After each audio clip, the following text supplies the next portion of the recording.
یو لوی صحابي دی حضرت عبدالله ابن حذافه سهمي رضی الله عنه. رومیانو سره یو جنگ شوی د عمر فاروق رضی الله عنه په زمانه کې، او په هغې کې جنگ کې خامخا مړین کېږي او قیدیان هم پکې جوړېږي. نو دا صحابي د 300 مسلمانانو سره رومیانو گرفتار کړ، کافر ونیول. د روم بادشاہ هرقل نومو عیسایو، او په بخاری شریف کې د ده واقعه راځي چې د یو وخت کې د نبی علیہ السلام د نبوت اقرار هم کړی دی. باقاعده پیغمبر علیہ السلام دله دعوت ورکړی، خط یې ورلېږلی، او بیا دې هرقل د قریشو ابو سفیان رضی الله عنه هغه وخت کې کافرو په یو قافله کې تللی، دوی یې راوغوښتل تپوس یې وکړه چې د دې سړي د قوم څوک شته؟ وی او یو قافله راغلی ده، وی راویې غواړئ.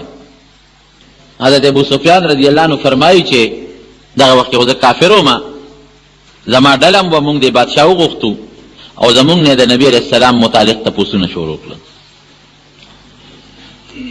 چې دی د نسب نه څنګه دی. ما وی چې د نسب نه خو بهتر نسب دی، یعنې پیغمبر هم په غوره نسب کې پیدا کېږي.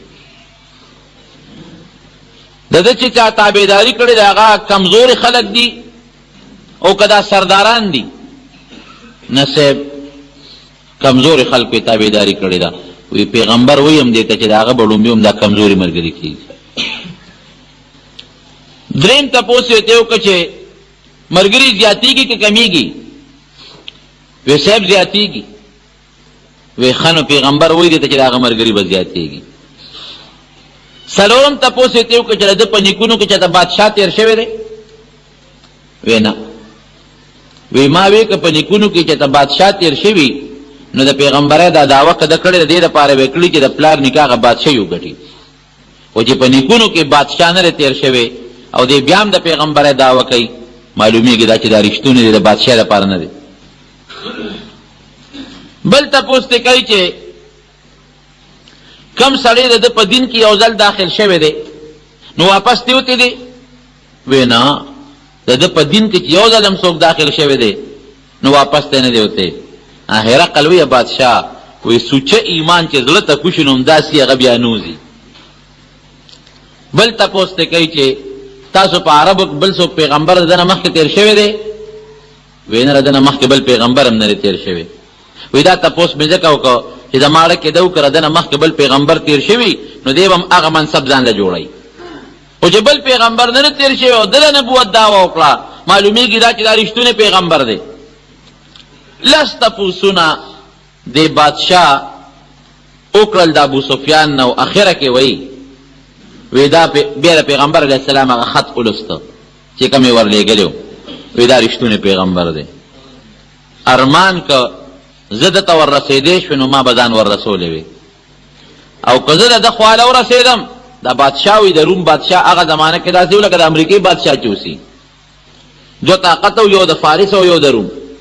وی که زه د پیغمبر خواله ورسېدم زه به د خپې په اوبو ووینځم. لیکن قوم ورته بلوه شو.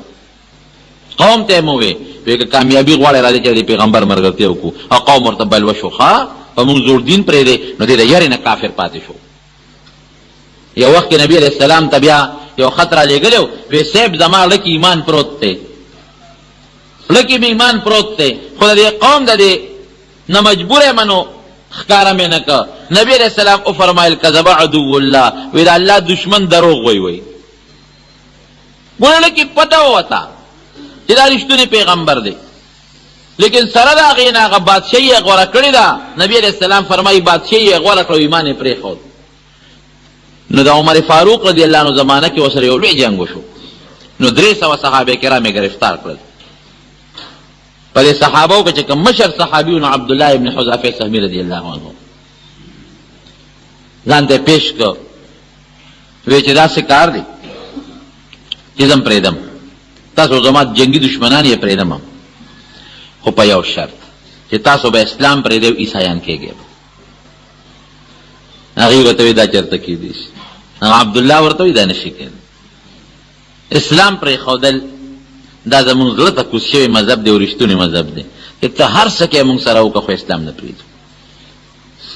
بیا دې ځان لکه وی ګوره عبدالله ګورنري در کوم د یوې علاقې، لورم در کوم، زه ګوره د کمې دنیا د روم د بادشاه یم، لورم دله در کوم شهادتګۍ، او د یوې علاقې ګورنري م در کوم، دا ملګري دې م پوهې کوه ته م عیسایان شې.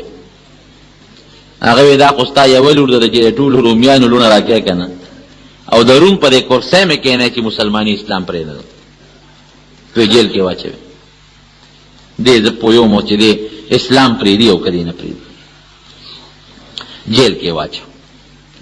سموده په جیل کې وی ډوډۍ پې بنده کې، بنده کړه. وی اوبه پې بندې کړې، اوبه هم پې بندې کړې. چې څو ورځې پې لوږه او تنده تېره شوه نو ځان ته یې مخامخ کړل، ویې درول. وی څنګه دې خوښه ده مسلماني پرېږدې که نه؟ که پرېږدې نو خوشې کوم دې اوس دې پرېږدم، جیل نه دې م پرېږدم، خوراکونه هم در کوم، اوبه هم در کوم، اوس هم درته وایم چې خپله لور هم درته په نکاح کوم او د یوې علاقې د یوې صوبې د ګورنر کوم. وی دا ټټو دې په سوري وتړه، دا کار نه کېږي. مسلمانۍ پرېښودو ته تیار نه یم. وی ډوډۍ در باندې بندوم، نورم د لوږې م وجنم، هر څه چې خو مرګ دې را به شي که نه. د دې دنیا د کړاو نه به بچ شو، د خپل ښکلي پیغمبر سره رسول الله مبارک رانه تللی دی، زر به ورپسې ورسو. صحابي و که نه؟ وی وی چې جیل کې چې پورې ډوډۍ وله ورنه کړې، اوبه م ورنه کړې. 2-3 ورځې پسې بیا راوویستل، خو چې راویویستل نو داسې شوي وو چې د ګرځېدو نو، او د لوږو او د تندو د لاسه نظر بلکل نه لګېده. خنزیر یې وله حلال کړی و، د خنزیر غوښه ای وله پخ کړې وه، او شراب یې ورته ایښودي وي. تاسو وږې، زه د باندې نن غوښه خورم. خو دا د څه غوښه ده موږ ته پته نه لګي. وایي دا د خنزیر غوښه ده او دا شراب دی. ملګرو ته یې اواز وکوئ پام کوئ چې ګوتې یو نه سئ وله، دې ټکي کې مې غرض دی. پام کوئ چې دې له ګوتې یو نه سئ. ملګري ورته وایي صاحب دا خو موږ له حلاله ده، ځکه چې کوم سړی د لوږې مري. فمن اضطر غیر باغ ولا عاد فلا اسم علیه، چې یو سړی د لوږې مري او بله غوښه نه موني بغیر د خنزیر د غوښې نه، نو دل اجازت دی چې وخوري. دې د تندې مري او اوبه ورته نه میلاویږي، تکلیف دی ورته او شراب پراته وي، نو اجازت دی ودسکي. دومره به وڅکي چې د لوږه او تنده پې ختمه شي، ځان به پې ډېر نه مړی. نو ملګري ورته وایي یا عبدالله په مونږ زیاتې ولې کې، ولې را باندې باندې مونږ خو د لوږې مرو، درد هم دی په خېټه کې، تږي یو، نظرونه هم لاړل، نو دا را باندې ولې اجازت نه راکوې چې دا وخورو، دا خو مونږ له جایز ده. وی بلکل دې وخت کې مونږ له د خنزیر د غوښه خوړل هم جایز دي او شراب څکل هم راله جایز دي، خو د کافر بادشاه له پې خوشحالېږي، د زړه نه خوشحاله و. ایمان دې ته وایي. الله دې مونږ کې داسې ایمان پیدا کړي د دې کافر بادشاه زړه خوشحالېږي. ولا ترکنوا الی الذین ظلموا فتمسکم النار. د دې کافر بادشاه زړه پې خوشحالېږي. مونږ د خیر د درد بم برداشت کو، لوږه بم برداشت کو، تنده بم برداشت کو، مړه دې شو د لوږې تندې د لاسه، خو کافر بادشاه نه خوشحاله و. د زړه خوشحالېږي که مونږ دا خنزیر خورو، که دا شراب څکو د زړه خوشحالېږي. جناب هرقل ملګري راغونډ کړل، وی املي د اسلام دې ته مسلماني وایي. د دولت لالچ مې وله ورکړ، د لور لالچ مې وله ورکړ، د بادشاه لالچ مې وله ورکړ، تکلیفونه او ضررونه مې وله ورکړل، ډوډۍ اوبه مې پې بندې کړلې، او سره د هغه ایمان نه پرېږدي. وی خاص به داسې کوو چې وجنم هم پرېږدم هم نه. ډېره ښه ده، نه وي داسې خو هم نه وجنم، داسې سزا دله در کومه چې ستاسو نوسي او کړوسي م یاد وساتي. یو لوی دیګ کې تیل واچول او هغې ګرم کړل، او چې ښه په خوټ کېدو شو که نه اور ورپسې بلېده، چې دا خوټکار یې کو. وی دې اور ته مچوم، دې تیلو ته مچوم. ایمان پرېږدی که نه؟ وی نه. ظالمانو اور ته مچوم، واچوه که نه، چې وام چې خو یو لږ غوندې تکلیف دې تېر به شي، جنت ته به ورسو. وی یو ملګري رونیسئ ور واچوئ، دې وروستو کېله. یو ملګری ولا رونیو صاحب هغه د مضبوط هغه ډرم تیل چې خوټ کېدل په هغه کې وروغورځو. یاره تاسو یقین وکړئ تاریخ لیکي دومره ګرم و که نه چې تیلو رسېدو سره اډوکې غوښه د یو بل نه جدا شو. د وی قدر یې ونه کړ، دومره ګرم و هغه، د خولې نه هغه کشم ونه وته، لو خاړې شوې او هغه پکې ور پرېوته و. اوس دې ونیسئ ور واچوي، نو چې دې یې ونیو نو په ژړا شو. نو هرقل بادشاه ملګرو ته وایي صبر وکړئ. وی جړل داسې معلومیږي لکه چې ایمان پرېږدي. وی دې خیر راولې ما ته، وی زه خو راته وایم چې ټینګېدل دې ورته ګران دي، د ایمان پرېږده او راځئ عایشه د دې مرګ نه هم بچ کېږي. لور هم دله اوس هم درته وایم لور درته په نکاح در کوم، بادشاهي هم در کوم، ګورنري در کوم. وی نه. وی دا ودې جړل ولې؟ ویرېدې د مرګ نه؟ وی نه، د مرګ نه خو نه یم یېرېدل. وی دا جاړې ولې؟ وی زه خو په دې نه جاړم چې ته ما په اور سوځې، زه په دې جاړم چې وجود مې ډېر کمزوری شوی دی، یو تشه ډوکې مې پاتې دي، لږه غوښه ده راپور، ډېر کمزوری. ارمان دا دی چې دا وجود مې ښه غټ وي، ښه غټ، او زما په دې وجود کې دومره ساګانې وي چې زما په دې وجود څومره ویښته دي، او هره یوه ساه مې د اسلام نه په دغه طریقه قربان کړې وی چې دا زما ملګري په قربان کړه. په دې جاړم. دا خو به مې اوس ور واچوي او ټس سره به لوقړه شم، خبره به ختمه شي. نه نه نه نه، چې په ما کې د دې ویښتو برابر ساګانې وي او هره ساه رانه په دومره تکلیف وتلی، او ښه غټ وجود مې وي چې ښه تکلیف راته میلاو شوی وي، او دا وجودونه مې د اسلام نه قربان کړي. په دې جاړم. هرقل ملګرو ته ویل داسې کار دی، دا کسان پرېږدو، موږ ورته نه کوو. ورته یې پرېږدم دی، خو په یو شرط. په څه شرط؟ وی ما به ښکلی، په دې تندي به مې ښکلی. ملګري دې په بیا هم لږ وروسته شو. ملګري ورته ویل صاحب دا خو وړه خبره ده، د خدای لپاره د اجازت، دا څه چل کېږي یو سړی څوک په تندي ښکل کړي؟ وی ښځه ښکل به دې کم، دا شرط به دې پوره کم، خو یوازې ما به پرېږدې که دا ملګري به مې هم پرېږدې. وی نه ټول پرېږدم. وی دا شرط به ومنم. نو په تندي ښکل کړ، نو پرېښودل. حضرت عمر فاروق رضی الله عنه په مدینه منوره کې و، هغه ته دا هر څه پته لګېدلې وه. هغه ولې لوی استقبالیه جوړه کړه، ډېر لوی استقبال، او ټول د مدینې خلکو ته یې بار روزې. نن عبدالله ابن حذافه د خپلو ملګرو د لاسه هغه د یو عیسائی کافر په تندي شونډې لګولې دي، صرف چې ملګري خلاص کړي. د زړه د پاسه دا کار کړی دی. نن به ټول مونږ ودرېږو چې دې راشي د تندې به ښکلو. حضرت عمر فاروق رضی الله عنه چې څومره اکابر صحابه و، څومره نږدې خلک و، چې دې څنګه راغی مضبوط استقبالیه ولا وکړو، ټولو په تندي باندې خپل کړ. هله به د چا تابعداري کوي چې ستا ورسره مینه یې ګورې، مینه دې ورسره نه وي، ته تابعداري نه شي کولی. اصل څیز تابعداري ده. د صحابو په اړه کې رب العالمین د نبي کریم صلی الله علیه وسلم سره محبت پیدا کړ، او د کمال شي مینه ده. عبدالله ابن زبیر رضی الله عنه پیغمبر علیه السلام به دا وینه ایستله کله کله د دې وجود نه، په دې کونډو دړ شي یا بل دې دړ شي، نو دا وینه وباسي. اوس هم په مدینه منوره کې داسې خلک شته، دا سوډان والا. نو پیغمبر علیه السلام هغه وینه وویستله، ښکر باندې به وښکله. پخوا زمونږ په دې وطن کې هم د مشرانو ویستله، چې وینه یې کله وویستله نو هغه ښکر یې غون عبدالله ابن زبیر رضی الله عنه له ورکړ. وی دا یو څو دا وینه چې تا خوا پټه کړه، مطلب یې دا و چې چېرته یې سوی کړه. نو چې هغه د پیغمبر علیه السلام د خوا نه اخوا شو نو ویسکله، هماغه د نبي علیه السلام مبارکه وینې وڅکله. دا زموږ عقیده ده د اهل سنت والجماعت محققین او علما، چې د پیغمبر علیه السلام د وجود اجزا څومره چې دا پاک دي. زموږ وینه نجسه ده، پلیته ده، خو د نبي علیه السلام مبارکه وینه پلیته نه ده، پاکه ده. چې ویسکله او بیا راغی، هغه تش ښکر یې راوړو، نبي علیه السلام دې تپوس کوي څه دې کړه؟ وی صاحب پټه مې کړه. وی کوم ځای دې پټه کړه؟ خېټې ته اشاره وکړه.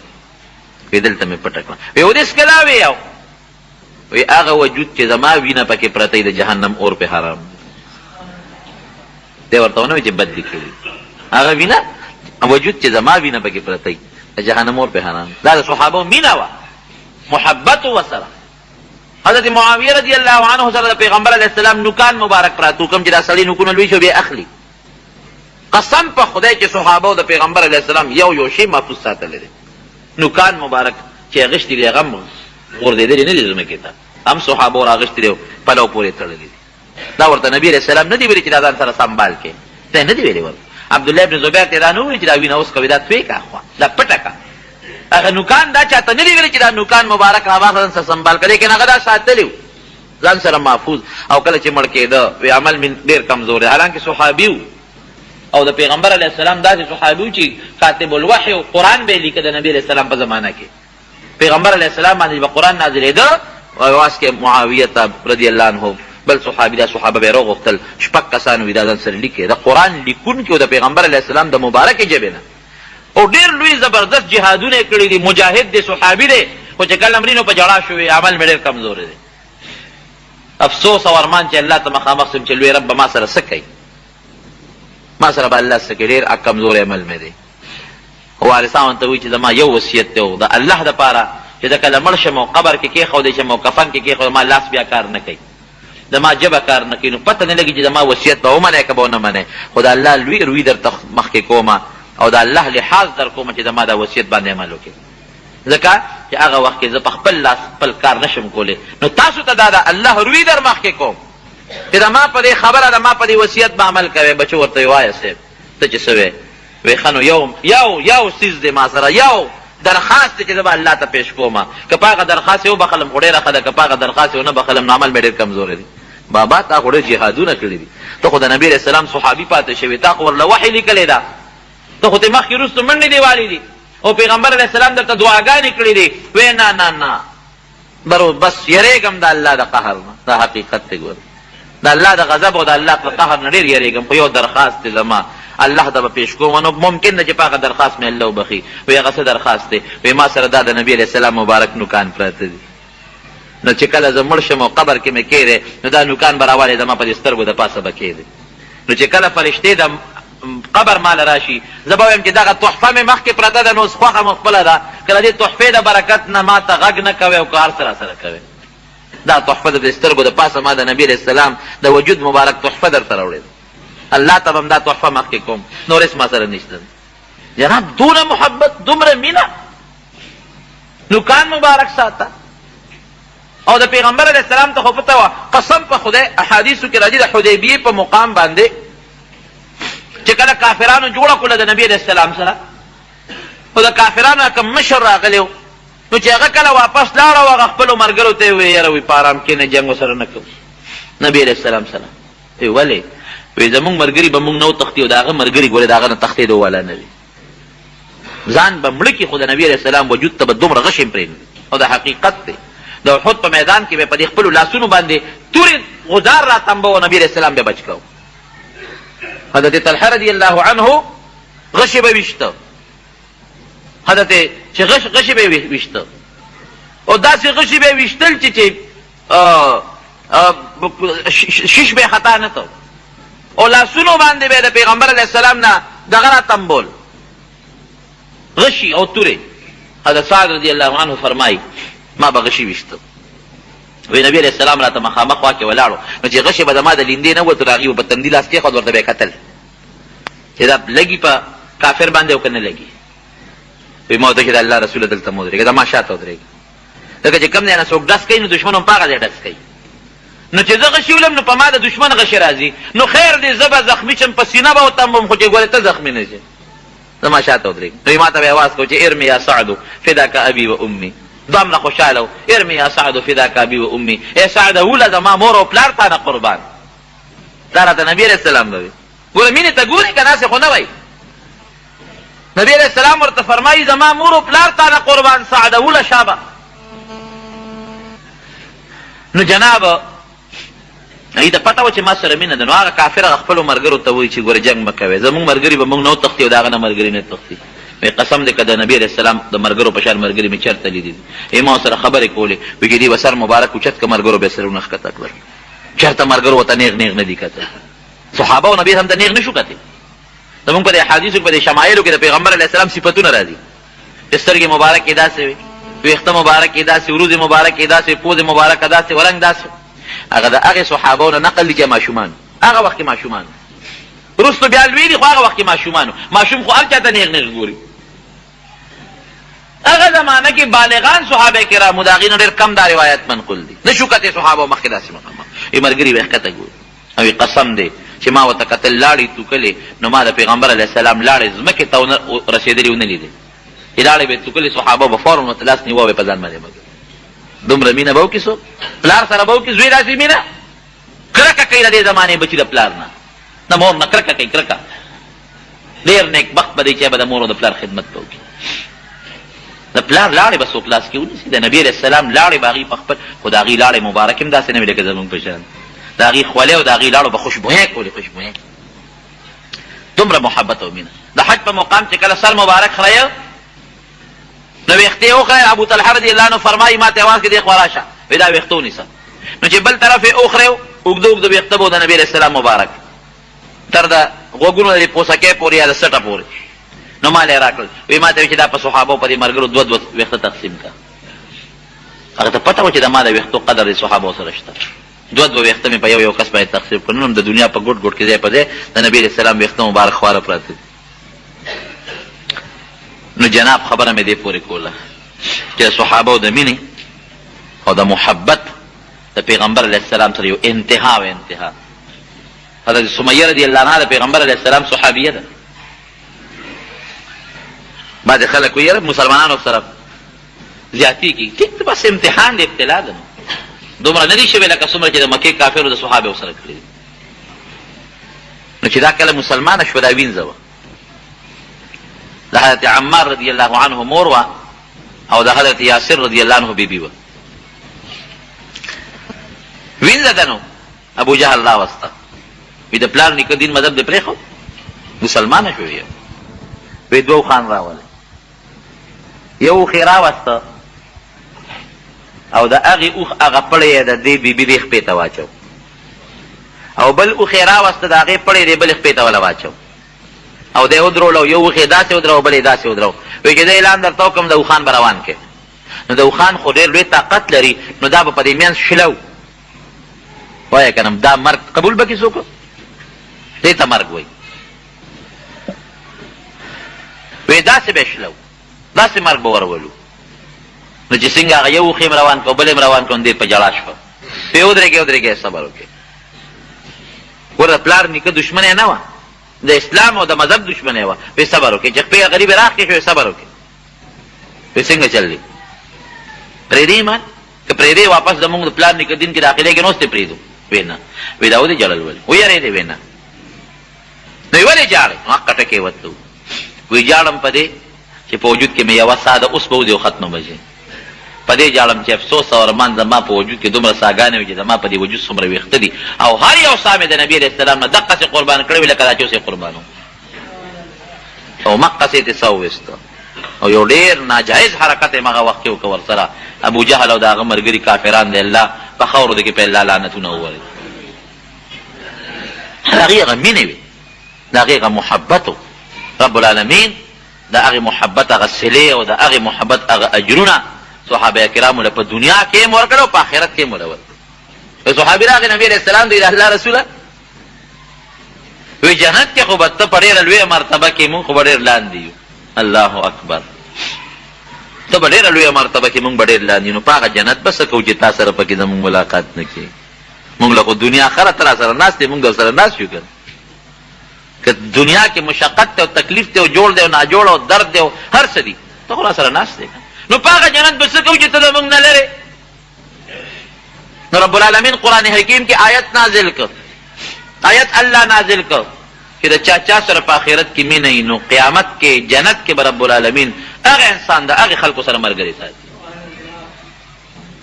خو خلکو سره د مینه د علماو سره نیکانو سره جنت کې به هغې سره ملګري او که غلطو بدانو فاسقانو فاجرانو سره د مینه ده نو جهنم کې به د هغې سره بیا ملګري